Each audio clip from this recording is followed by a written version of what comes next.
সম্মানিত হাজিরিন, আজকের জুমার খুতবায় আমরা অত্যন্ত গুরুত্বপূর্ণ একটি বিষয় নিয়ে আলোচনা করব। বিষয়টি হচ্ছে শ্রম বা উপার্জনের গুরুত্ব, শ্রমিকের অধিকার এবং শ্রমিকের দায়িত্ব। আপনারা জানেন 1 মে, আজকে মে মাসের 2 তারিখ, 1 মে সারা বিশ্বে একযোগে আন্তর্জাতিক শ্রমিক দিবস হিসেবে উদযাপিত হয়ে থাকে। মানুষ সামাজিক জীব, সমাজবদ্ধভাবেই বসবাস করা একজন মানুষের একটি বিশেষ বৈশিষ্ট্য। সমাজের বাহিরে মানুষ আসলে স্বাভাবিক মানুষ নয়, সমাজ ছাড়া মানুষ চলতে পারে না। সেই সমাজের অবস্থানগত দিক থেকে মানুষ 2 ধরনের মানুষ থাকে। একটি হচ্ছে এক ধরনের মানুষ যাদের আল্লাহ তাআলা প্রচুর সম্পদের অধিকারী করেছেন, তাদেরকে ধন সম্পত্তি দিয়েছেন। সমাজের আরেক শ্রেণীর মানুষ হচ্ছে বা আরেক ধরনের মানুষ হচ্ছে যাদেরকে আল্লাহ তাআলা অনেক বেশি সম্পদ দেন নাই, যাদেরকে পরিশ্রম করে সেই সম্পদ কি করতে হয়, উপার্জন করতে হয়। তো এই দুইটাই মানুষ, এই দুইটাই কি 2 ধরনেরই মানুষ। জাস্ট আল্লাহ তাআলা 2টা অবস্থানের কি করেছেন, পার্থক্য করে দিয়েছেন। কিন্তু বড় আফসোসের বিষয়, আমরা মানুষ হয়ে যাদেরকে আল্লাহ তাআলা সম্পদ দিয়েছেন আর যাদেরকে হয়তো ওইভাবে সম্পদ দেন নেই, যাদের অনেক কষ্ট করে সম্পদ উপার্জন করতে হয়, এই উভয় গ্রুপের মাঝে পরস্পরের প্রতি শ্রদ্ধাবোধের কি রয়েছে, যথেষ্ট ঘাটতি রয়েছে এবং বেশ বৈষম্যের একটা অবস্থা আমরা কি সারা দেশেই বিভিন্ন জায়গায় লক্ষ্য করছি। এবং একটা দূরত্ব, পারস্পরিক একটা দূরত্ব, সে মালিক আমি শ্রমিক, অথবা সে শ্রমিক আমি মালিক, এরকম একটা ভাবসাব নিয়ে চলার মানসিকতা কি আমাদের তৈরি হয়েছে। অথচ আল্লাহ রাব্বুল আলামিন বা আল্লাহ রাসূল আমাদের নবী মুহাম্মদ রাসূলুল্লাহ সাল্লাল্লাহু আলাইহি ওয়াসাল্লাম, তিনি যারা কাজ করে খায়, খেটে খায়, নিজের কষ্ট করে উপার্জন করে খায়, বা কষ্ট করে উপার্জন করার পরে যে অর্থ তার কাছে আসে, সেটাকে তিনি বলেছেন এটা হচ্ছে আতিয়াবুর রিজক, এটা হচ্ছে সবচেয়ে উত্তম কি জীবিকা। সুবহানাল্লাহ। রাসূলুল্লাহ সাল্লাল্লাহু আলাইহি ওয়াসাল্লামকে প্রশ্ন করা হলো, সাহাবায়ে কেরাম প্রশ্ন করলেন, বা রাসূলুল্লাহ সাল্লাল্লাহু একটা মাজলিসে তিনি বলতেছিলেন যে আল্লাহ তাআলা পৃথিবীতে এমন কোন নবী রাসূল পাঠান নাই যারা ছাগল চড়ায় নাই বা মেষ চড়ায় নাই। সুবহানাল্লাহ। মানে প্রত্যেক নবী রাসূল কি করেছেন, গরু ছাগল চড়াইছে, মেষ চড়াইছে, গবাদি পশু চারণ করছে। তো যখন এই কথা বলছে, স্বভাবতই সাহাবায়ে কেরাম প্রশ্ন করেছেন যে আপনিও কি এটা করছেন? সবাই তো জানে না, হয়তো মসজিদে নববীতে কথা হচ্ছে, সবাই সম্মান করে, যে আপনিও কি এটা করেছেন? তিনি বললেন যে হ্যাঁ, আমিও করেছি। আমি মক্কার উপত্যকায় বা মক্কার মরুভূমিতে সামান্য কিছু টাকার জন্য অন্যের গরু ছাগল কি করেছে, চড়িয়েছে। সুবহানাল্লাহ। মানে অল্প টাকার বিনিময়ে, খুবই অল্প টাকার বিনিময়ে এটা কি করেছে। সুবহানাল্লাহ। এটা দ্বারা কি বোঝা যায়, তিনি রাষ্ট্রপতিও ছিলেন, আবার এরকম মানে একদম যেটাকে আমরা ছোট কাজ মনে করি, এই কাজও তিনি কি করেছেন। এবং তিনি বলছেন আল্লাহ নবী দাউদ আলাইহিস সালাম তিনি কি করতেন, তিনি শরীরে খেটে কি করতেন, উপার্জন করতেন। সুবহানাল্লাহ। তিনি লোহার কাজ করতেন, লোহার মিস্ত্রি ছিলেন। আল্লাহ তাআলা তাকে একটা বিশেষ মুজিজা দিয়েছিলেন। সেই মুজিজা হচ্ছে কি, তিনি লোহাটাকে হাতের মাধ্যমে বিভিন্ন রকমের শেপ দিতে পারতেন। সুবহানাল্লাহ। আমাদের যারা কামারের কাজ করে, তাদের একটা লোহাকে বিভিন্ন শেপ দিতে গেলে অনেক পরিশ্রম করতে হয়, আগুনের মধ্যে দিতে হয়, এটাকে পিটাইতে হয়, বহু রকমের কাজ আছে। কিন্তু আল্লাহ নবী দাউদ আলাইহিস সালামের একটা বিশেষ মুজিজা ছিল, তিনি কি করতে পারতেন, এটাকে হাত দিয়ে, হাতের স্পর্শে বিভিন্ন রকমের আকৃতি দিতে পারতেন। সুবহানাল্লাহ। তো এই শ্রমগুলো, যে শ্রমগুলো দেয়া হয়ে থাকে, এই শ্রমগুলো সাধারণত 3 ধরনের শ্রম আমরা দিয়ে থাকি। একটি হচ্ছে কায়িক শ্রম, মানে আমাদের যে শরীরের গতর খেটে যে শ্রমটা দেয়, বিভিন্ন কলকারখানায়, ফ্যাক্টরিতে, রাস্তাঘাটে, বিভিন্ন নির্মাণ প্রতিষ্ঠানে বা বিভিন্ন ভবনে যারা কাজ করে, তারা শরীর খেটে কি পরিশ্রম করে, এটাকে বলে কায়িক শ্রম। আরেকটি হচ্ছে শৈল্পিক শ্রম, যেখানে শরীরের খাটুনি কম কিন্তু কি আছে, এক ধরনের শিল্প সেখানে আছে, যেমন সেখানে অঙ্কন করা, কিছু লোক আছে না অঙ্কন করে, বিভিন্ন জিনিস আঁকায়, গ্রাফিটি ক্যালিওগ্রাফি করে, বা আরো বিভিন্ন ধরনের শৈল্পিক শ্রম আছে। আরেক ধরনের শ্রম আছে যেটা হচ্ছে মেধা শ্রম, বুদ্ধিভিত্তিক শ্রম। বুদ্ধিভিত্তিক শ্রম কিরকম? যেমন এই ভবনটা তৈরি করা হবে, এটার নকশা কেমন হবে, এটা কি করবে উনি চিন্তা করবে। এটা কি যিনি ইট বালি সিমেন্ট মাথায় করে নিয়ে এসে ভবন বানাইতেছেন উনি কি এইটা সম্ভব হওয়ার পক্ষে? সম্ভব নয়। যিনি হয়তো ইঞ্জিনিয়ারিং এ পড়ালেখা করেছেন তিনি চিন্তা করতে পারবেন এই বিল্ডিংটা কিভাবে কি নির্মাণ করা যায়, এটার একটা শেপ দিতে পারবেন, এটার ভিতরে কয়টা খুঁটি দিলে, কয়টা পিলার দিলে, কয়টা জানালা দিতে হবে, বা কি কিরকম একটা আকৃতি হবে, বা কত সুন্দর করে তৈরি করা যায়, এটা একজন ইঞ্জিনিয়ার তার মাথা থেকে কি করে এটা বের করে নিয়ে আসে। সে অনেক পড়ালেখার পরে এই দক্ষতা কি করে অর্জন। একটা অফিসে হয়তো 1000 জনবল আছে, সেই জনবল কিভাবে পরিচালনা করতে হবে, বা এই প্রত্যেকের কিছু লোক দেখবেন সারাক্ষণ তার অফিসে হচ্ছে এসি রুমে বসে কি করা, মানে বিভিন্ন অফিসিয়াল কাজ করে, শরীরের কোনো পরিশ্রম না, আরামদায়ক কাজ করে। এরাও কি এক ধরনের শ্রমিক। মালিককে সবাই যদি শ্রমিক হয়, যে না এসি রুমে বসে আছে সেও শ্রমিক। মালিককে মাঝি হলো, মালিক হচ্ছে সে যে কোনো জায়গায় সে পুঁজি বিনিয়োগ করেছে, কি করেছে, যার টাকা আছে সে গতর সরাসরি শরীর খাচ্ছে না, কিন্তু কি করছে সে ধন সম্পদ দিয়ে একটা ফ্যাক্টরি করেছে, সেখানে পুঁজি দিয়ে দিয়েছে, যন্ত্রপাতি কিনে দিয়েছে, সেখানে ম্যানেজার থেকে শুরু করে একদম যত নিচের পোস্ট আছে সবগুলো পোস্টে যারা কাজ করে সবাই শ্রমিক।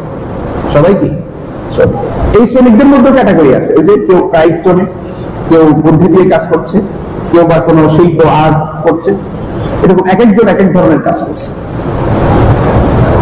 তো এই শ্রম যারা দিচ্ছে নিঃসন্দেহে তারা এই সমাজের ভারসাম্য রক্ষায় গুরুত্বপূর্ণ কি করছে, ভূমিকা রাখছে। আল্লাহ রাব্বুল আলামিন এই শ্রমের যে মর্যাদা তিনি উল্লেখ করতে গিয়ে তিনি বলছেন যে তোমরা যে ইবাদত করতেছো এই ইবাদত করার আগে তিনি পবিত্র হালাল রুজি অর্জন করার জন্য নির্দেশ দিয়েছেন। তিনি বলছেন ইয়া আইয়ুহার রাসূল কুলু মিনাত তাইয়্যিবাতি ওয়া আমালু সালিহান। তিনি রাসূলদেরকে নির্দেশ দিচ্ছেন, হে রাসূলেরা আপনারা কি করবেন, কুলু মিনাত তাইয়্যিবাত, আপনারা হালাল জিনিসটা খাবেন। একটা বার কি প্রথম কাজটা কি, হালাল খাবেন, ওয়া আমালু সালিহান, এবং কি করবেন, নেক কাজ করবেন।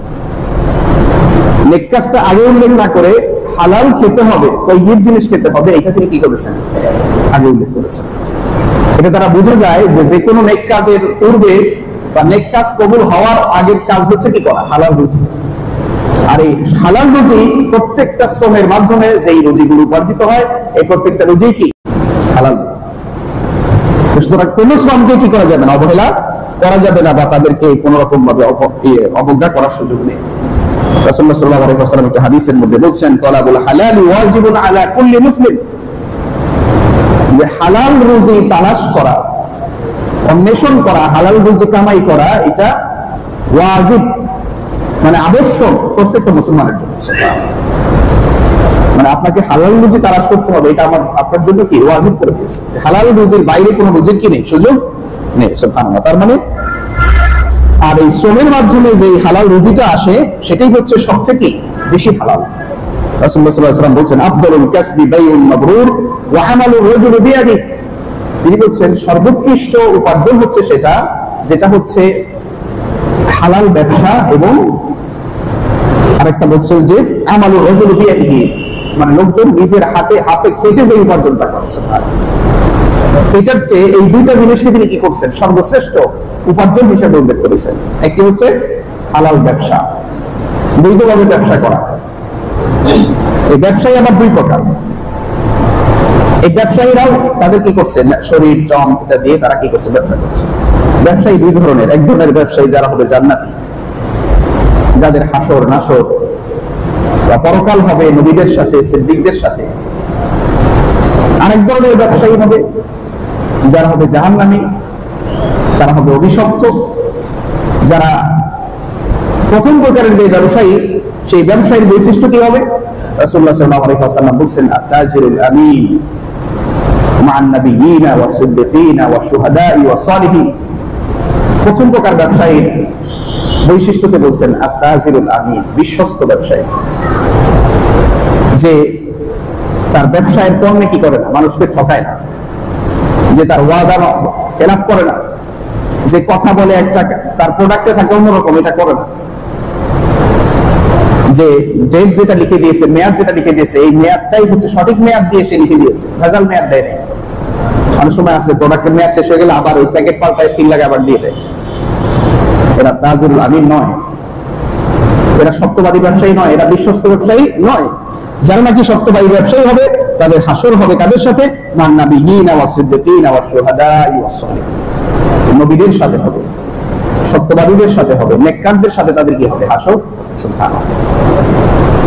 আর যারা কি দ্বিতীয় প্রকারের ব্যবসায়ী কারা? আল্লাহ তাআলা রাসূল বলেছেন ইন্নাত তুজ্জারু ইবাসুনা ইয়াউমাল কিয়ামাতি ফুজ্জারা, এক শ্রেণীর ব্যবসায়ী যারা কিয়ামতের দিন পাপিষ্ঠদের কাতারে দাঁড়াবে। তারা কারা?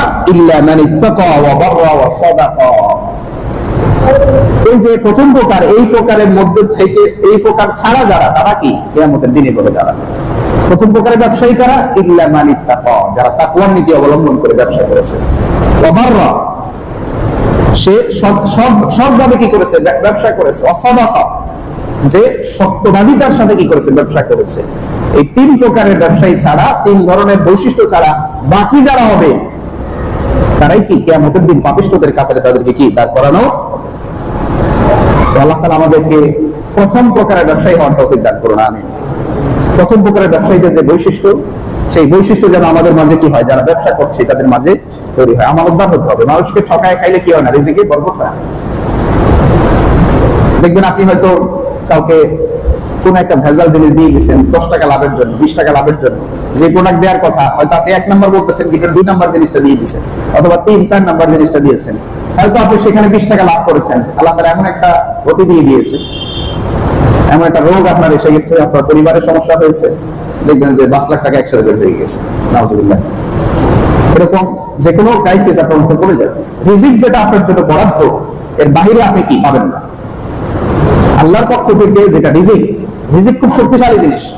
রিজিক যদি সৌদি আরব থাকে, আপনার ভিসা টিসা করে সৌদি আরব পৌঁছায় দেওয়া হবে, আপনাকে চলে যাবেন, আপনি পেরেশান হয়ে যাবেন, বিভিন্ন ওয়ে খুঁজে ইয়েতে চলে যাবেন, আমেরিকা, ইউরোপ, বিভিন্ন জায়গায় চলে যাবেন। যদি ওখানে রিজিক থাকে আপনার, ওখানে চলে যাবেন। রিজিক খুব শক্তিশালী বিষয়। তো সুতরাং আল্লাহ তাআলা রাজ্জাক, রিজিকের বৃদ্ধি কে করতে পারে? আল্লাহ সুবহানাহু ওয়া তাআলা। সুতরাং রাজ্জাকের কাছে চাইতে হবে। দুনিয়াতে এই ভেজাল করে কোনো ফায়দা নেই। সম্মানিত হাজিরিন, তো এইভাবে আল্লাহ তাআলা বলছেন যে এই আয়াতটি আপনাদের সামনে আমি শুরুতেই তেলাওয়াত করেছি, এই হালাল রিজিক তালাশ করা, এটা আমরা অনেক সময় ইবাদত মনে করি না। কি মনে করি না? ইবাদত। আচ্ছা, আল্লাহ তাআলা কি বলছেন দেখেন, ফাইদা কুদিয়াতিস সালাতু ফান্তাশিরু ফিল আরদ ওয়াবতাগু মিন ফাদলিল্লাহ। আল্লাহ তাআলা বলছেন যখন নামাজ শেষ হয়ে যায় তোমরা কি করো? পৃথিবীতে ছড়িয়ে পড়ো। ওয়াবতাগু মিন ফাদলিল্লাহ, আল্লাহর অনুগ্রহ তালাশ করো। ইয়ানি ওয়াবতাগু মিন রিজকিল্লাহ, আল্লাহ রিজিক তালাশ করো। নামাজের পরে মসজিদে বসে গোল হয়ে জিকির করার চেয়ে কি আল্লাহর এই আদেশ মানাটা বেশি গুরুত্বপূর্ণ। কারণ এই রিজিক আপনাকে এই মসজিদে বসে থাকার মতো যোগ্যতা কি দিবে? তৈরি দিবে। আল্লাহ রিজিক দিয়ে রাখছেন, ওটা গিয়ে নিয়ে আসো তুমি, এটা আল্লাহ তাআলা বলছেন। সুতরাং আমি সেই কাজকে কি করতে পারি না, অবজ্ঞা করতে পারি। আল্লাহ তাআলা সমাজের এই ভারসাম্য সৃষ্টি করেছেন এই কাজগুলোর মাধ্যমে। রাসূলুল্লাহ সাল্লাল্লাহু আলাইহি ওয়াসাল্লাম বলেন যে কানা আসহাবু রাসূলিল্লাহ সাল্লাল্লাহু আলাইহি ওয়াসাল্লাম উম্মালা আনফুসিহিম, যে রাসূলুল্লাহ সাল্লাল্লাহু আলাইহি ওয়াসাল্লামের সাহাবীদের একটা বিশেষ বৈশিষ্ট্য ছিল, তারা নিজেরা শ্রম দিতেন। কি দিতেন?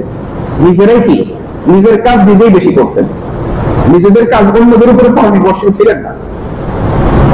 তো নিজেরা মাঝে মাঝে কি, যাদের যত টাকা পয়সা হোক, নিজেরা কিছু কাজ নিজেদের করা, নিজের কাজ অন্যদের দিয়ে সবসময় না করে মাঝে মাঝে নিজের করা, এটা সুন্নাহ। নবী এবং রাসূলদের কি সুন্নাহ, এটা মাঝে মাঝে করা দরকার। মাঝে মাঝে নিজের ঘরটা একটু ঝাড়ু দেওয়া দরকার। মানে এটা হলে কি হবে, যেমন রাসূলুল্লাহ নিজের ভিতরে যে একটা অহংকার, এটা দূর হয়ে যাবে। রাসূলুল্লাহ সাল্লাল্লাহু আলাইহি ওয়াসাল্লামের সাহাবী ওমর ফারুক রাদিয়াল্লাহু তাআলা, তিনি খলিফাতুল মুসলিমিন, ইসলামের দ্বিতীয় খলিফা। তার ভিতরে একবার মনে হচ্ছিল, বা তিনি একবার রাস্তায় হাঁটছিলেন, মাথার উপরে একটা কলস বা একটা বস্তা কিছু একটা নিয়ে তিনি রাস্তায় চলে যাচ্ছিলেন। তো একজন মুসলিম রাষ্ট্রের খলিফা, তিনি এইভাবে রাস্তায় বেরোচ্ছেন, এটা দেখে সবার কাছে একটা কি হচ্ছে, কি বাবা কি হলো? উনি তো কাউকে বললেও একটা জিনিস নিতে পারতেন, বা ওনার তো এই দায়িত্ব পালন করার মতো লোক আছে, উনি নিজে কেন নিয়ে বের করে দিলেন? ওনাকে প্রশ্ন করা হলো। তিনি বললেন আমার ভিতরে একটু খলিফা খলিফা ভাব হইতেছিল, যে আমি খলিফা, এরকম একটা ভাব আমার ভিতরে চলে আসছে। এটা দূর করার জন্য মানে আমার নফসের ভিতরে অহংকার চলে আসছে। কি চলে আসছে? অহংকার। এই অহংকারকে আমি ধামাচাপা দেওয়ার জন্য, এটা শেষ করে দেওয়ার জন্য আমি নিজের মাথার বস্তা নিয়ে আমি বের হয়েছি যে এই খলিফার অহংকারটা আমি কি করে দিই, শেষ করে দিই। এরকম মাঝে মাঝে নিজে কি করা দরকার, কিছু কাজ করা দরকার। মাঝে মাঝে বাসার মানে যারা কাজ করে এদেরকে নিয়ে একসাথে বসে খাওয়া দরকার। খাইলে নিজের ভিতরে সে যে মানুষ, আমিও যে মানুষ, আমাদের ভিতরে দূরত্বটা কি হয়ে যাবে, কেটে যাবে, এবং তাকে মানুষ মনে হবে। মাঝে মাঝে তার বাসায় একটু ভিজিটে যাওয়া দরকার, যে সে আসলে কেমনে চলে, কেমনে থাকে, কেমনে খায়, আমি যে বেতনটা দেই, বেতনটা দিয়ে তার চলে কিনা, বা আমার এই বেতনের বাইরে তার কোনো উপার্জনের অবস্থা আছে কিনা, সে কিভাবে চলতেছে একটু খোঁজ খবর নেওয়া দরকার। একটু পরে আমরা সেই বিষয়ে জানবো ইনশাআল্লাহ। তো বড় আফসোসের বিষয় যে আমরা ইবাদতটাকে কি মনে করি না, বা শ্রম দেওয়াটাকে এটা ইবাদতের কাতারে আমরা ফেলি না।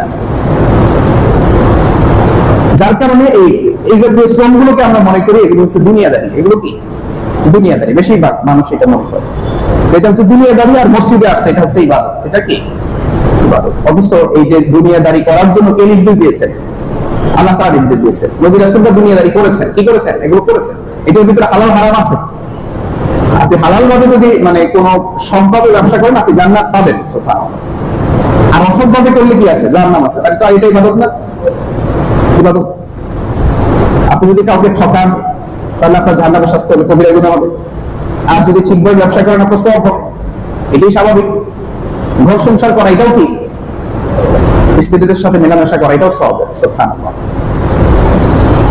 রাসূলুল্লাহ সাল্লাল্লাহু আলাইহি ওয়াসাল্লাম সাহাবী এটা শুনে মানে মুস্কি হেসে দিচ্ছেন অনেক, যে এটা কি বলে, স্ত্রীর সাথে মেলামেশা করা এটা নাকি সওয়াব।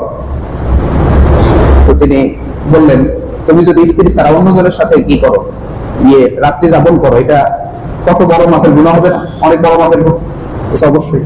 তো তাহলে এটা সবভাবে করলে কি হবে? সওয়াব হয়ে যাবে, সুবহানাল্লাহ। এই জন্য প্রত্যেকটা ভালো কাজকে ইসলামে কি বলা হচ্ছে? সাদাকা বলা হচ্ছে। কুল্লু মারুফিন সাদাকা। প্রত্যেকটা ভালো কাজই কি? সাদাকা, সুবহানাল্লাহ। যত ভালো কাজ, আপনি একটু কাউকে দেখে মিষ্টি হাসি দিয়ে, মুস্কি হাসি দিয়ে কথা বলছেন, সাদাকা, সুবহানাল্লাহ। বাবা মায়ের দিকে আপনি সুন্দর করে হাসি দিয়ে কথা বলছেন, অনেক সওয়াব, অনেক মর্যাদা, ফজিলত। কারোর সাথে খারাপ ভাষায় কথা বলছেন, এর মধ্যে গুনাহ হবে কিনা? গালিগালাজ দিয়ে কথা বলছেন, এখন গালিগালাজ ছাড়া কথা বলেন, সওয়াব হবে কিনা? সওয়াব। তো আমরা ইবাদত এবং দুনিয়াদারি এই দুটোকে আলাদা, আমাদের কাজগুলোকে ইবাদত থেকে যখনই আমরা আলাদা করে ফেলছি, তখনই ওটার প্রতি আমাদের গুরুত্ব কি হয়ে যাচ্ছে, তখনই আমরা মসজিদে ঠিকই নামাজ পড়ে যাচ্ছি, কিন্তু ওখানে গিয়ে আবার কি করতেছে, টেবিলের নিচ দিয়ে কিছু একটা নিচ্ছি, করতেছে কিনা? মসজিদের নামাজ ঠিকই পড়তেছে, কিন্তু ব্যবসার পণ্যে গিয়ে কি ভেজাল দিচ্ছে। মসজিদে নামাজ পড়তে যাচ্ছে, কিন্তু কি আরেকজনকে ফাঁকি দিচ্ছে, ওয়াদা দিয়ে ওয়াদা রক্ষা করছে না, মিথ্যা কথা বলছে, নানা রকম অন্যায় কাজ করতেছে। এর কারণ কি? এর অন্যতম কারণ হলো আমরা ইবাদতটাকে কি করে ফেলছি, আলাদা করে ফেলছি। মসজিদ, মাদ্রাসা অথবা এই যে নামাজ, রোজা, হজ, যাকাত এটাতে লিমিটেড করে ফেলে আমরা আমলগুলোকে কি করে মানে দুনিয়াদারি করে ফেলছি, অন্যান্য কাজকে আমরা দুনিয়াদারি বানায় ফেলছি। অথচ রাসূলুল্লাহ সাল্লাল্লাহু আলাইহি ওয়াসাল্লামের পরিষ্কার নির্দেশ, আল্লাহ তাআলার পরিষ্কার ভাবে বলেছেন যে মানুষ সৃষ্টির উদ্দেশ্যই কি? ইবাদত করবে, আল্লাহর গোলামি করবে। একদম ফজরের পর থেকে মানে শুরু করে, ফজর থেকে শুরু করে, ঘুম থেকে ওঠার পর থেকে শুরু করে ঘুমানো যাওয়া পর্যন্ত যত কাজ করবে সবগুলো কাজই হতে হবে ইত্তিবা'i সুন্নতি রাসূলিল্লাহ সাল্লাল্লাহু আলাইহি ওয়াসাল্লাম, রাসূলের সুন্নাহ অনুযায়ী হতে হবে, আল্লাহ এবং তার রাসূলের অনুসরণের মধ্যে হতে হবে। এর বাইরে হইলেই কি হয়ে যাবে? ইবাদতের বাইরে কিছু একটা হয়ে যাবে। আর ইবাদতের বাইরে কিছু হলে এটা নাফরমানি হয়ে যায়। কি হয়ে যায়? আমি যতক্ষণ ইবাদতের মধ্যে না থাকি ততক্ষণই হলো আমি আল্লাহর নাফরমানির মধ্যে আছি। সুতরাং আমাদের এই যত ব্যবসা বাণিজ্য, শ্রম, যত কাজই করি না কেন, প্রত্যেকটা কাজই মনে করতে হবে আমি এখানে আল্লাহর গোলামি করতেছি। কি করতেছি? আল্লাহর গোলামির মানসিকতা নিয়ে, যে আমার এই প্রত্যেকটা কাজের জন্য আল্লাহর কাছে কি করতে হবে? জবাবদিহি। এটা যদি ইবাদতই না হতো, তাহলে রাসূল সাল্লাল্লাহু আলাইহি ওয়াসাল্লাম এটা কেন বললেন? আলা কুল্লুকুম রাইন ওয়া কুল্লুকুম মাসউলুন আন রাইয়াতিহি, যে তোমাদের প্রত্যেকেই দায়িত্বশীল, প্রত্যেকের দায়িত্বের জন্য আল্লাহর কাছে কি করতে হবে? জবাবদিহি করতে হবে। আপনি এখানে বা এখানে একদম পরিষ্কার বলা আছে, আল খাদিমু রাইন ফি মালি সাহিবিহি, একজন খাদেম মানে একজন চাকরিজীবী অথবা একজন সেবক অথবা একজন মানে কাজের লোক, যেই হোক না কেন, তো সে হচ্ছে তার মালিকের সম্পদের হেফাজতকারী। সেইটার জন্য আল্লাহর কাছে কি করতে হবে? জবাবদিহি করতে হবে। এটা যদি ইবাদতই না হতো, তাহলে আল্লাহর কাছে জবাবদিহিতার প্রশ্ন কেন আসলো?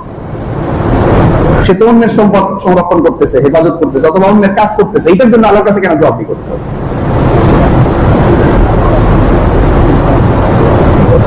আল মুমিনু ইযা ওয়াদা ওয়াফা, মুমিন যেটা ওয়াদা করবে সেটা রক্ষা করবে। একজন খাদেম ওয়াদা করেছে, সে কি করবে? এই সম্পদ সে হেফাজত করবে, অথবা এই কাজটা সে করে দিবে, এর বিনিময়ে সে পারিশ্রমিক পাবে। এখন সে যদি এই পারিশ্রমিক বা এই ওয়াদার যেটা করেছে এটা যদি রক্ষা না করে, তাহলে গুনাহ হবে কিনা? আর ওয়াদা খেলাফ করা এটা কি? আয়াতুম মিনান নিফাক, এটা নিফাকের একটা নিদর্শন। আল মুমিনু ইযা ওয়াদা ওয়াফা, আল মুনাফিকু ইযা ওয়াদা আখলাফা। মুমিন ওয়াদা করে ওয়াদা রক্ষা করে, আর মুনাফিক ওয়াদা করে ওয়াদা ভঙ্গ করে। তার কাছে আমানত রাখা হলে ইযা তুমিনা খানা, তার কাছে আমানত রাখা হলে আমানতের খেয়ানত করে। ওয়া ইযা খাসামা ফাজারা, যখন কথাবার্তা বলে গালিগালাজ করে, ঝগড়াঝাটি করে। ওয়া ইযা হাদাসা কাযাবা, যখন কথা বলে মিথ্যা কথা বলে। এগুলো মুনাফিকের আলামত। আর ইন্নাল মুনাফিকিনা ফি দারকিল আসফালি মিনান, মুনাফিকদের অবস্থান কোথায়? জাহান্নামের একদম তলদেশে। তাহলে এই যে আমরা সারা জীবন যে কথাবার্তাগুলো বলছি, যে কাজগুলো করছি, এর ফাঁকে অনেক মিথ্যা কথা আমরা বলে ফেলি। এগুলো তো দুনিয়াদারি কথাবার্তা। আমরা যদি মনে করি যে এই কথাবার্তা তো দুনিয়াদারি, তাহলে মিথ্যা বলা জায়েজ হয়ে যায়। নাউযুবিল্লাহি মিন যালিক। আমরা যদি মনে করি কাউকে ওয়াদা দিচ্ছে এটা দুনিয়াদারি, তাহলে এই ওয়াদা খেলাফ করা কি তার কাছে জায়েজ? এটা দুনিয়াদারি, ইবাদত তো জিনিস। ওইখানে গিয়ে ঠিকই সে কি করে? ইবাদত করে, মসজিদে আসে, যত্ন সহকারে নামাজ পড়ে, কিন্তু সেখানে গিয়ে কথা রক্ষা করছে না, আমানত রক্ষা করছে না, মানুষের আমানতের হেফাজত করছে না। সম্মানিত হাদিন, রাসূলুল্লাহ সাল্লাল্লাহু আলাইহি ওয়াসাল্লাম আমাদেরকে এই সমস্ত কাজকে ইবাদতের মর্যাদা দিয়ে সেইভাবে গুরুত্বের সাথে পালন করতে বলেছে। এখন আমরা আমাদের সেই কাজগুলোকে মর্যাদা দিচ্ছি না। কিভাবে দিচ্ছি না? দেখা যায় যে আমরা কি করি, আমাদের সন্তানদেরকে বা আমাদের যারা পোষ্য যারা আছে তাদেরকে অনেক টাকা পয়সা খরচ করে পড়ালেখা করাই। যদি ভালো চাকরি পায় তো পাইলো, না পাইলে অথবা যদি পড়ালেখা ভালো না করতে পারে, তাহলে লক্ষ লক্ষ টাকা খরচ করে দেশের বাইরে পাঠায়। সেখানে গিয়ে কি করে? সেখানে যেটা করে এই দেশে এসে বলে না। সেখানে যেটা করে এই দেশে এসে সবাই করে না। আবার ওই একই কাজ দেশে এসে করে না। এর কারণ কি? এর কারণই হচ্ছে হীনমন্যতা। এর কারণই হচ্ছে সে ওই কাজটাকে সম্মান দিতে পারে না। আমরা আমাদের এই গোটা সমাজের চিন্তাধারাকে হিন্দুদের মতো করে ফেলছি। ব্রাহ্মণ, ক্ষত্রিয়, শূদ্র, মানে জাতগত পার্থক্য করে ফেলছি। যে মেথরের কাজ করে তার সাথে বসে একসাথে বসে কি করা যাবে না, খাওয়া যাবে না। অথচ এই কাজটাই লক্ষ লক্ষ টাকা খরচ করে কেউ দেশেও করে। ওইটা দেশে করলে সে তার সাথে বসে খাবে না, সে নিজে ওটা করে আসছে, কিন্তু এই দেশে আসার পর তার মানসিকতা চেঞ্জ হয়ে যায়, সে আর ওর সাথে বসে খায় না। এরকম হচ্ছে কিনা? হচ্ছে। সে ওখানে গিয়ে হয়তো বাগানে কাজ করছে, কিন্তু এখানে এসে আর নিজের বাগানেও সে নিজে কাজ করতে চায়। এই যে আমরা কিন্তু আলটিমেটলি কি করছি? কাজকে ঘৃণা করছি। কাজকে কি করছি? শ্রমকে আমি ঘৃণা করছি, শ্রমকে আমি মূল্য দিচ্ছি না, শ্রমকে খাদ্য করে দেখছি। এই মানসিকতা থেকে আমাদের কি হয়ে আসতে হবে? বেরিয়ে আসতে হবে। এইটা যতদিন পর্যন্ত আমরা বেরিয়ে না আসবো, ততদিন পর্যন্ত শ্রমিককে শ্রমিকই মনে করবো, আর মালিককে মালিকই। আমাদের অবস্থাটা হচ্ছে এরকম যে আমরা কি করি, যে লোকটা সারাদিন রিক্সা চালায়, গায়ের ঘাম, শ্রম এগুলো বের করে দিয়ে কাজ করছে, তার সাথে আমি সম্পর্ক করা অথবা তার সাথে মেলামেশা করা অথবা তাকে বন্ধু বানানো, এগুলো কি করি? পছন্দ করি না। তাকে সমাজে একটু নিচু শ্রেণী মনে করি। আর যেই লোকটা বিশাল বিশাল চেয়ারে বসে, সরকারি বেসরকারি গুরুত্বপূর্ণ দায়িত্বে বসে, সে দেধারসে কলমের খোসা দিয়ে কি করছে? লক্ষ লক্ষ টাকা ঘুষ নিচ্ছে, বেতন পায় 20,000 টাকা, অথবা করে ড্রাইভারি, মালিক হলো কত টাকা? 400 কোটি টাকা না কত টাকা বলছে? মালিক নিজেই বলছে যে আমার দারোয়ান কি 400 কোটি, আমার ড্রাইভার সে কি 400 কোটি টাকার মালিক। এরকম হয়েছে না? বালিশ কিনছে হাজার হাজার টাকা দিয়ে, মানে 12,000 বা 20,000 টাকা দিয়ে একটা বালিশ কিনছে না, এরা কারা কিনছে? এরকম মানুষই। এদেরকে আমরা অনেক সম্মান করি, মসজিদের সবার আগে উপরে সামনে নিয়ে এসে তাকে বক্তব্য দেওয়ার সুযোগ করে দিচ্ছি, আমরা অনেক সম্মান দিচ্ছে, অনেক মর্যাদা দিচ্ছে, অথচ সে পুরোটাই তার হারাম রুজি। আল্লাহর কাছে সে সবচেয়ে বেহায়া লোক, সবচেয়ে নাফরমান লোক, তাকে আমরা মর্যাদা দিচ্ছি। অথচ যে লোকটা গায়ের ঘাম মানে পানি করে দিয়ে রুজি করছে, তাকে একটু সুন্দরভাবে কথাও বলছি না, তাকে ভাড়া দেওয়ার সময় একটু সুন্দরভাবে বলছি না যে ভাই ভাড়া একটু কম রাখেন, এটা সুন্দরভাবে বলছি না। কম রাখা বলাটা তো সমস্যা না, আপনার মনে হচ্ছে ভাড়াটা একটু কম দিলে ভালো হয়, আপনি সুন্দর করে বলেন, কিন্তু সুন্দর করে বলছি না, একটু কম বেশি করে লাগাইছি দুইটা। কিন্তু ওইখানে ঠিকই ওই রিক্সাওয়ালা রিক্সায় চলে গিয়ে আমি ওখানে কিন্তু 1 লাখ টাকা ঘুষ দিয়ে আসছি, তারে খুব সম্মানের সাথে দিয়ে আসছি। কি করছে? খুব সম্মানের সাথে আমি 2 লাখ 5 লাখ টাকা ঘুষ দিয়ে আসছি, তারা খুব সম্মান করছে। তার সাথে সম্পর্ক রাখতে পারলে খুব নিজেকে ধন্য মনে করি, তার সাথে সম্পর্ক রাখতে পারলে আমিও আবার কি করতে পারি, কিছু কামাই করতে পারি।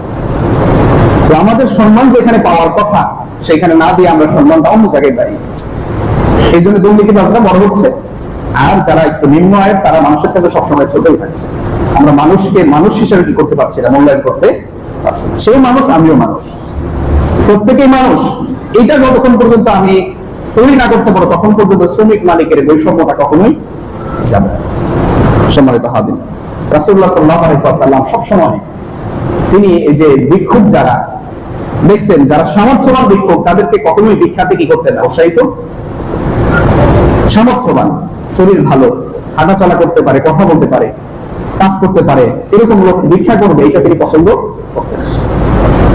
সুনান নাসাইর একটি হাদিসে আসছে রাসূলুল্লাহ সাল্লাল্লাহু আলাইহি ওয়াসাল্লামের কাছে, তিরমিজি, আবু দাউদ, ইবনে মাজাহ, তিনটি কিতাবের ভিতরে আসছে। রাসূলুল্লাহ বলেন, ওয়াল্লাযী নাফসি বিয়াদিহি লিয়াখুযা আহাদুকুম হাবলাহু ফায়াহতাতিবু আলা যহরিহি খায়রুল লাহু মান ইয়াতি রাজুলান ফায়াসআলুহু আ'তাহু আও মানাহু।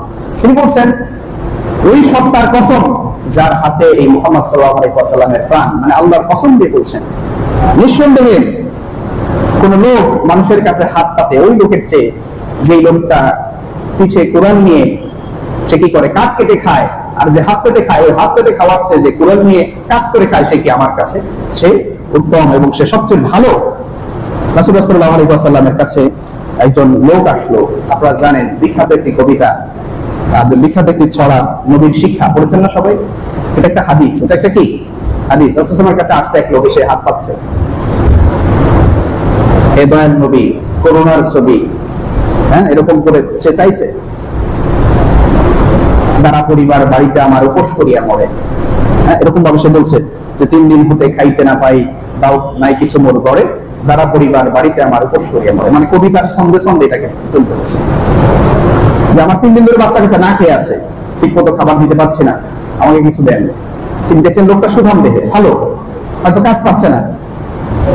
তিনি বলেন, বাড়িতে যাও, তোমার কি আছে নিয়ে আসো। বলে, আমার কিছুই নাই। এরপর কি আছে দেখে নিয়ে আসো। একটা চাদর আছে আর একটা পানির পাত্র আছে, এটা নিয়ে আসছে। রাসূল বলছেন, এইটা কে কিনবা? নিলামে তুলছেন। কি করছেন? সাহাবীদের মাঝে নামাজের পর নিলামে তুলছেন, এটা কে কিনবে? কেউ বলছে আমি 1 দিরহাম দিয়ে কিনবো। তো বলছে আর বেশি কে দিতে পারবে?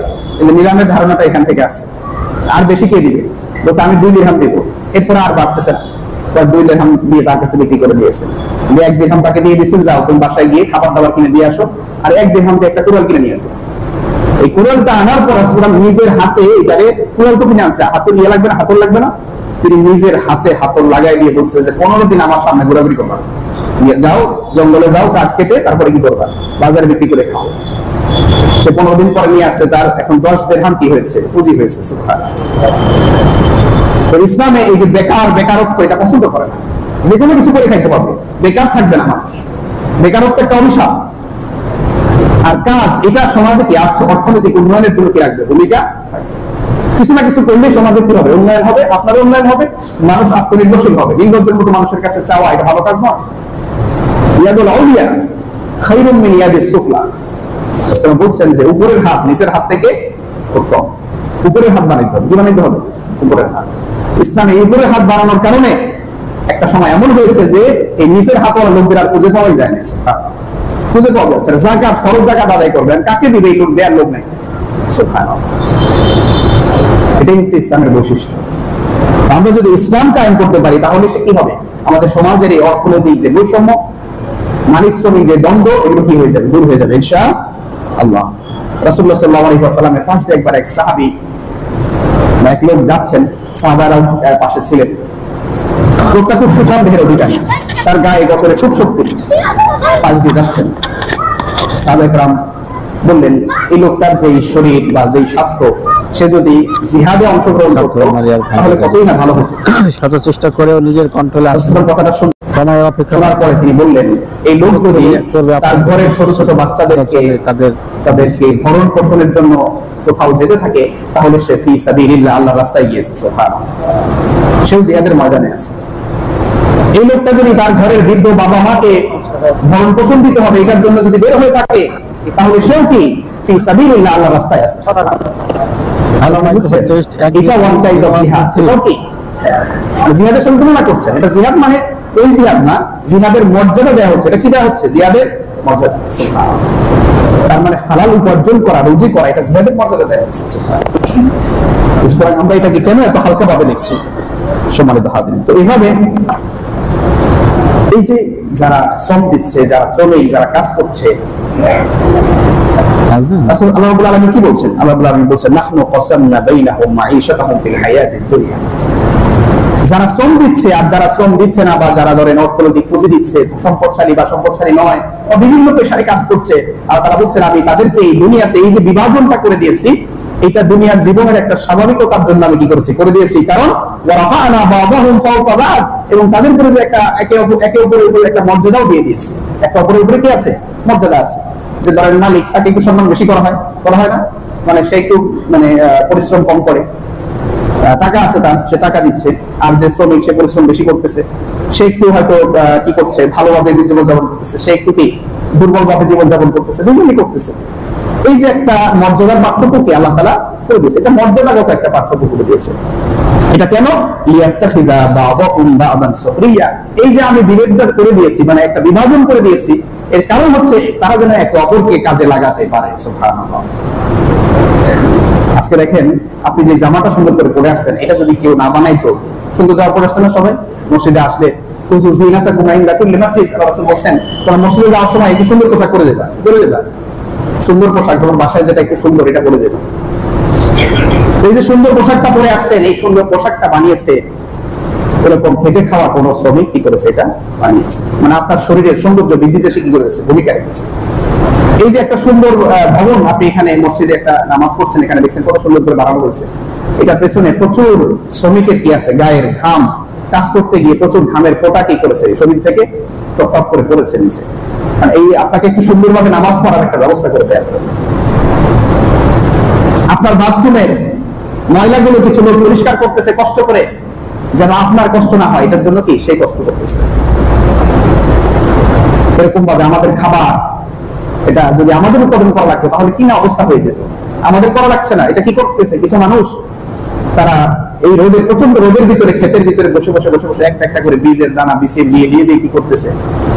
এটাকে বীজ বপন করতেছে, আবার এখান থেকে আগাছা নিতেছে। এই রোদের ভিতরে সে কাজ করছে, ওখানে কোনো ছাতার ব্যবস্থা নাই, কিছু নাই, গাছপালা নাই, গাছপালা থাকলে নিচে কিছু হয় না, এবং গাছপালাও নাই। পানি দিচ্ছে মাসের পর মাস, এভাবে কাজ করে গিয়ে এটারে আবার কত প্রসেসিং করার পরে আপনার সামনে এসে কি হয়েছে? আপনার রিজিক হিসেবে আপনি আজকে খাচ্ছেন।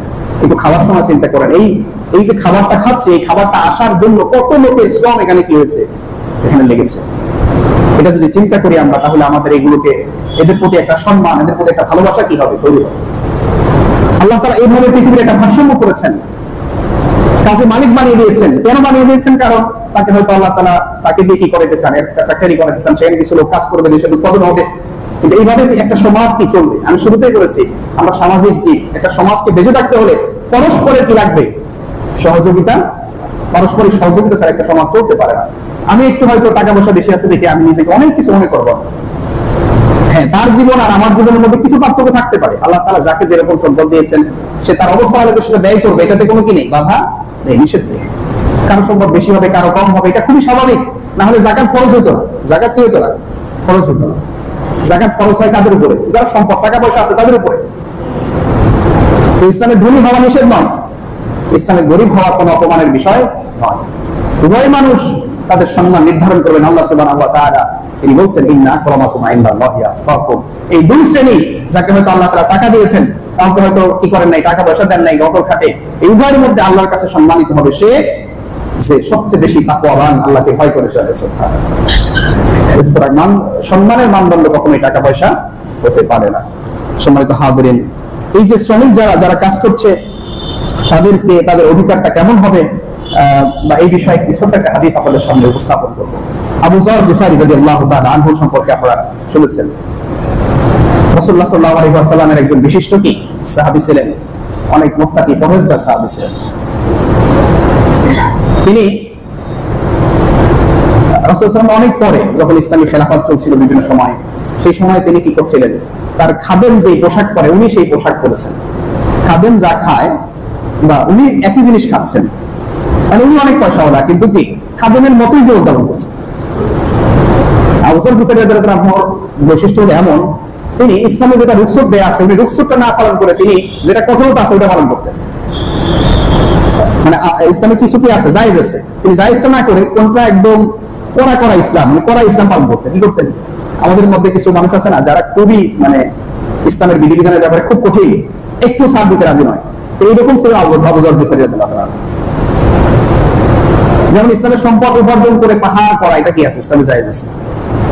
মানে উপার্জন হালাল ভাবে অর্জন করে আপনি অনেক বড় ধনী হতে পারবেন। ওসমান ইবনে আফফান রাদিয়াল্লাহু তাআলা এটাও জায়েজ আছে। আবার কি কোরআনের একটা আয়াতে দেখছেন যারা ধন সম্পদ এগুলো জমা করে রাখে, এগুলো আল্লাহর রাস্তায় ব্যয় করে না, তাদেরকে কঠিন শাস্তির ব্যাপারে বলা হয়েছে। বা সম্পদশালীদের হিসাব অনেক কঠিন, এই জন্য তিনি সম্পদ বেশি জমাইতেন না, কম জমাইতেন। তো সেই আবু যর গিফারী রাদিয়াল্লাহু তাআলা যখন জীবনযাত্রা এরকম দেখলেন যে একজন তার যে খাদেম সে যা খায় যা পড়ে যেভাবে চলে উনি কিভাবে চলতেছেন, তাকে জিজ্ঞাসা করা হলো যে আপনার তো সামর্থ্য আছে আপনি কেন এভাবে চলেন? আবু যর গিফারী রাদিয়াল্লাহু আনহু বলেন, একবার আমি আমার খাদেমকে বলে আরো আগে জাহিলি যুগে, কোন যুগে? জাহিলি যুগে মালিক শ্রমিকদের যে ব্যবধানটা বা আমাদের এই বর্তমান সমাজের ব্যবধানটা এটা কিছুটা জাহিলি যুগের পর্যায়ে চলে গেছে। তো সেই সময় একটা অবস্থা ছিল জাহিলি যুগের, আমি মানে জাহিলি যুগের পর রাসূল সাল্লাল্লাহু আসার পরে রাসূল সাল্লাল্লাহু আলাইহি ওয়াসাল্লাম নবুয়ত চলাকালীন সময় আমি তখন মুসলমান, আমি কি করেছি আমার খাদেমকে আমি তার মা তুলে গালি দিয়েছিলাম, নাউযুবিল্লাহি মিন যালিক।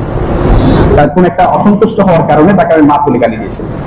রাসূলুল্লাহ সাল্লাল্লাহু আলাইহি ওয়াসাল্লাম এটা শোনার পরে বললেন, ইয়া আবু যর আইয়ারতাহু বিউম্মিহি ইন্নাকা ইমরুন ফিকাল জাহিলিয়া, যে তুমি কি তার মাকে গালি দিয়েছো বা তার মা তুলে গালি দিয়েছো? তুমি তো এমন লোক যার ভিতরে জাহিলিয়াতের স্বভাব এখনো রয়ে গেছে। নাউযুবিল্লাহি মিন যালিক। এই কথাটা শোনার পর আবু যর এরপর থেকে এমন অবস্থা হয়ে গেছে যে মানে আর কখনো খাদেমদের সাথে এমন ভাবে যে তখন থেকে সিদ্ধান্ত নিয়েছে আর কখনো আমি খাদেমদের যেভাবে চলে আমিও কি সেভাবে কোন রকম ইয়ে করবো। রাসূলের একটা কথা তার ভিতরে কতটা প্রভাব ফেলেছে। তিনি বলছেন, রাসূল সাল্লাল্লাহু আলাইহি ওয়াসাল্লাম বলছেন, ইখওয়ানুকুম খাওয়ালুকুম জাআলাহুমুল্লাহু তাহতা আইদিকুম, যে এই যে যারা তোমাদের সাথে কাজ করছে তোমাদের অধীনে যারা আছে তারা তোমাদের ভাই, তারা তোমাদের কি ভাই, তাদের দায়িত্ব কি যে ফামান কানা আখুহু তাহতা ইয়াদিহি, যার অধীনে এইরকম ভাই আছে, ফামান কানা আখুহু তাহতা ইয়াদিহি, আল্লাহ রাসূল বলছেন যার অধীনে তার এরকম ভাই আছে, মানে যার অধীনস্থ এরকম ভাই যাদের আছে, ভাই বলে সম্বোধন করেছেন। তার মানে এখানে একটা বিষয় পেলাম, মালিক শ্রমিকেরা ভাই ভাই, এটা কি হবে? সম্পর্ক হবে ভাই ভাইয়ের। কি বলছেন আল্লাহ রাসূল? বলছেন ফালিয়ুতঈমুহু মিম্মা ইয়াকুলুন, সে যেরকম খায় তাকেও সেরকম কি খাওয়া। এরপরে কি বলছেন? ওয়াইলবিসুহু ওয়ালিয়ালবিসু মিম্মা ইয়ালবাসু, সে যা পরে তাকে কি ওই ধরনের পোশাক পরাবে। ওয়ালা তুকাল্লিফুহুম মা ইয়াগলিবুহুম, তার কষ্ট হয় এমন কাজ তাকে দিবে না, মানে তার উপরে জুলুম হয়ে যায় এমন কি কাজ তাকে দিবে না। ফাইন কাল্লাফতুমুহু ফাআয়ুনহুম, বলছেন যদি তোমরা তাকে তার সাধ্যের বাইরে কাজ দাও তাহলে কাউকে হেল্প হিসাবে কি তার সাথে দিয়ে দিবে। দেখেন একটা ছোট্ট হাদিসের ভিতরে রাসূলুল্লাহ শ্রমিকের সবগুলো অধিকার কি করেছেন বর্ণনা করে দিয়েছেন। এর মানে শ্রমিকের চেয়ে মালিক বেশি ভালো খাইতে পারবে না, বিষয়টা এমন নয়। বিষয়টা হচ্ছে এরকম যে একজন শ্রমিক তার পরিবারের ভরণ পোষণ করতে পারে এমন ভাবে কি করবে তার মজুরি নির্ধারণ করবে। যদি সে তোমার এখানে ফুল টাইম মজুরি হয়, অন্য কোথাও কাজ না করে, তাহলে তার পরিবার চলতে হবে না? চলতে হবে। একজন মানুষ স্বাভাবিকভাবে সম্মানের সাথে যতটুকু জীবিকা নির্বাহ করতে পারে এতটুকু তার মজুরি হওয়া দরকার। ইসলামী রাষ্ট্র হলে এরকম মজুরি নির্ধারণ করা হবে, দেখা হবে যে এই কারখানায় যেই পেশা বা যেই কাজ সেটার মজুরি দেওয়া হয় কিনা। মজুরি নির্ধারণের আরেকটি উপায় হলো তার দক্ষতা, তার কি দক্ষতা, সে এই কাজে কতটুকু এক্সপার্ট এটা দেখা হবে। দক্ষতার ভিত্তিতে মজুরি কম বেশি হতে পারে, তবে সর্বনিম্ন মজুরি হবে এটা যেটার দ্বারা কি হবে একজন শ্রমিক অথবা একজন লোক তার পরিবার নিয়ে মোটামুটি 3 বেলা ডাল ভাত খেয়ে চলতে পারে। একটু সপ্তাহে মাংস অন্তত একটু খেতে পারে, অথবা মাসে একদিন। এখন এমন বেতন দেওয়া হয় যেটা দিয়ে বাড়ি ভাড়া দিবে নাকি মাংস খাবে, কোনোটারই কি নাই, সুযোগ নেই। আল্লাহ তাআলা আমাদের বুঝার তৌফিক দান করুন। আমরা তাদেরকে মানুষ মনে করি। দুনিয়ার জীবনে এই যে সম্পদের পাহাড় গড়ছি, আরো বড় আফসোসের বিষয় মাঝে মাঝে তো আমরা আন্দোলন দেখি। কিসের আন্দোলন? 3 মাসের বেতন বকেয়া, 3 মাসের 2 মাসের 3 মাসের বেতন বকেয়া হয়ে আছে। রাসূলুল্লাহ সাল্লাল্লাহু আলাইহি ওয়াসাল্লামের উম্মত হিসেবে যদি আমরা দাবি করে থাকি, রাসূল সাল্লাল্লাহু আলাইহি ওয়াসাল্লাম ঘোষণা দিয়েছেন, ওতুল আজিরা আজরাহু ক্বাবলা আইয়াযুফা আরাকাহু, যে তুমি তার মজুরিকে আগে দিবে, তার বেতনকে আগে দিবে। 3 মাসের বেতন বকেয়া হয়ে আছে, 3 মাসের 2 মাসের 3 মাসের বেতন বকেয়া হয়ে আছে। যে কোন শ্রমিকের গায়ের ঘাম শুকানোর পূর্বেই কি করে দাও, তার মজুরি দিয়ে দাও। রাসূলের এই নির্দেশ, রাসূল যদি আমার অনুসারী, আমার নেতা হয়ে থাকেন, আদর্শ হয়ে থাকেন, আমি যদি তার সুন্নাহর অনুসারী হয়ে থাকি, তাহলে আমার রাসূল আমাকে নির্দেশ দিয়েছেন তার বেতনটা যথাসময়ে দিয়ে দেওয়ার জন্য। গায়ের ঘাম আগে শুকানোর পূর্বে মজুরি দেওয়ার মানে এই না যে সে আজকে করছে আজকে মজুরি দিতে হবে, এমন না। এটা তারা বোঝানো হচ্ছে নির্দিষ্ট সময় কি করা, তার মজুরিটা। এটা একটা উপমা। সব কাজে কি গায়ের ঘাম আছে নাকি? এসিতে যারা কাজ করে বা যারা ঠান্ডা বাতাসের মধ্যে যারা, এখন যারা বসে আছে, এখানেও কিছু লোক কাজ করে, নিচে সিকিউরিটি আছে না বা ইয়ে আছে না, তারাও তো কাজ করছে, তারা তো ঘামে না, উপরে ফ্যান আছে সুন্দর। এটা তার উদ্দেশ্য হচ্ছে আমি যেন সময় মতো কি করি, তার মজুরি দিয়ে দেই, নির্ধারিত সময় দিয়ে দিতে হবে, কোনো টাল বাহানা করা যাবে না। আপনার সামর্থ্য নেই, আপনাকে ব্যবসা করতে বলছে কি? ব্যবসায় উত্থান পতন থাকতে পারবে, আপনি না পারলে মাফ চাইবেন তাদের কাছে, আমার ব্যবসা এই সমস্যা, আমাকে মাফ করে দেন আপনারা, বা আমি পারছি না, আমি আবার লাভবান হলে আপনাদের বেতন আবার কি করে দিব, দিয়ে দিব। তাদের কাছে নত হন, আসেন সামনে আসেন, কথা বলেন, সুবিধা অসুবিধা শেয়ার করেন। মালিক শ্রমিকের এই সম্পর্ক যদি ভালো থাকে, এই ধরনের রাস্তায় সমস্যাগুলো হবে না, গার্মেন্টস ভাঙার ঘটনা ঘটবে না। তো শ্রমিকদেরও যারা আমরা কাজ করছি, আমাদেরও উচিত, আমাদের কিছু দায়িত্ব রয়েছে। আজকে লম্বা সময় আর বেশি নেই, আমরা খেয়াল করবো আমাদের যে দায়িত্ব, এইগুলো আমার আলোচনার মাঝে চলে আসছে। আমাদের কি দায়িত্ব? আমার যথাসময়ে কাজে উপস্থিত হওয়া, সময় মতো। আমি ওয়াদা দিয়েছি না, এটা ওয়াদা যে আমি কি করব, চাকরিতে যাওয়ার পূর্বে আমি কি করেছি, তার সাথে একটা কমিটমেন্টে আসছি। কোনো চাকরিতে লিখিত কমিটমেন্ট হয়, কোনো চাকরিতে মৌখিক কমিটমেন্ট হয়, দুইটাই কমিটমেন্ট। আল মুমিনু ইযা ওয়াদা ওয়াফা, মুমিন ওয়াদা দিলে ওয়াদা রক্ষা করবে, ওয়াদা রক্ষা করবে। সম্পদের হেফাজত করবে, তার দায়িত্ব যে সম্পদগুলো আছে এগুলোর হেফাজত করার দায়িত্ব তার। মালিকের ব্যবসায়ের গোপনীয়তা সে সংরক্ষণ করবে, এই ব্যবসা এখানকার কোনো কথা অন্য জায়গায় কি করবে না, ফাঁস করে দিবে না। আমানতদার হবে, সত্যবাদী হবে, যথাসময়ে কাজ সর্বোচ্চ আন্তরিকতার সাথে কি করবে, কাজ করবে, দক্ষতার সাথে কাজ করবে। কোনো কাজে যদি আমার দক্ষতা না থাকে, আমি ওই কাজে যোগ দেওয়াও নিষেধ, ইসলামে হারাম। আমি রিক্সা চালাইতে পারি না, ধরুন আমি রিক্সা চালাইতে পারি না, এখন আমি রিক্সা নিয়ে দুজন যাত্রী নিয়ে উঠে গেলাম, জায়েজ নাই, কি নাই? কারণ আমার দ্বারা দুর্ঘটনা হওয়ার কি আছে, সম্ভাবনা আছে। আমি গাড়ি চালাইতে পারি না, অথচ আমার লাইসেন্স নাই, কি নাই? সহজ ভাষায় বিনা লাইসেন্সে আমি ড্রাইভারি করতেছি, জায়েজ নাই ইসলাম। এগুলো খেয়াল করতে হবে। আমাদের প্রত্যেকটা কাজের যার যেটা দক্ষতা আছে তিনি সেটা করবেন, তাহলেই কাজ সুন্দর হবে, ভালো হবে। আর কাজ মন থেকে করবে, কি দিয়ে করবে? মন থেকে করবে। কাজে আনন্দ পাওয়ার দুইটা উপায়, একটা হচ্ছে কাজের জ্ঞান বা দক্ষতা থাকতে হবে, দুই নাম্বার হচ্ছে ওই কাজে মন থাকতে হবে, আন্তরিকতা থাকতে হবে। আমি এই কাজ আমার ভালো লাগে না, কিন্তু বাসা থেকে প্রেসার দিয়ে আমাকে এই কাজটা করাচ্ছে, এই কাজে আমার ভালো লাগে না, আমি যা বলো বিদেশে, কিন্তু আমাকে এই কাজটা দিছে, এখন ওই কাজে আমার কি মনোযোগ আসতেছে না। তো আপনার যদি কাজে দক্ষতা এবং মন, আন্তরিকতা এই দুটো না থাকে, আপনি কাজ করেন না, অন্য কাজ করেন যেটার ভিতরে আপনার মনোযোগ আছে, দক্ষতা আছে। না হলে এই কাজে আপনিও মজা পাবেন না, এই কাজে সত্যিকার অর্থে সুন্দর হবে না। তো এইভাবে মালিক এবং শ্রমিক উভয়ের মাঝে ভ্রাতৃত্বপূর্ণ সম্পর্ক এবং উভয়ের কমিটমেন্ট কি রাখা, ধরে রাখা, যে আমরা চাকরির সময় যেই কমিটমেন্ট তাকে দিয়েছি যে এখানে চাকরি করলে এই সুবিধা পাবে, এগুলো কি রাখা, ঠিক রাখা, এটাও ওয়াদার ব্যাপার। আবার উভয়ের ওয়াদা লাগবে, আবার দেশের আইনও লাগবে, কি লাগবে? আইন লাগবে, শ্রম আইন, ব্যবসায়িক আইন, এগুলো দেশে আছে, কিন্তু এগুলো বাস্তবায়ন লাগবে, কি লাগবে? বাস্তবায়ন লাগবে। এবং এখানে যদি কোনো ধরনের সমস্যা থাকে, সংস্কার কার্যক্রম চলছে, এখানে সুষ্ঠু সংস্কার করা দরকার। আল্লাহ তাআলা আমাদের বুঝার তৌফিক দান করুন। আমাদের মাঝে যে একটা ভ্রাতৃত্ব, আল্লাহ তাআলা একটা সম্পর্ক এটা করে দিয়েছেন, শুধু মালিক শ্রমিক ভাই ভাই বিষয়টা এমন নয়। ইন্নামাল মুমিনুনা ইখওয়া, সমস্ত মুসলমান কি ভাই। এই ধারণা যদি আমাদের মাঝে থাকে, তাহলে কারো প্রতি কারো কি হবে না, বৈষম্য করার মতো মানসিকতা আমাদের থাকবে না। আল্লাহ তাআলা আমাদের সেই ভ্রাতৃত্ব বন্ধনকে সুদৃঢ় করে দিন, আমিন।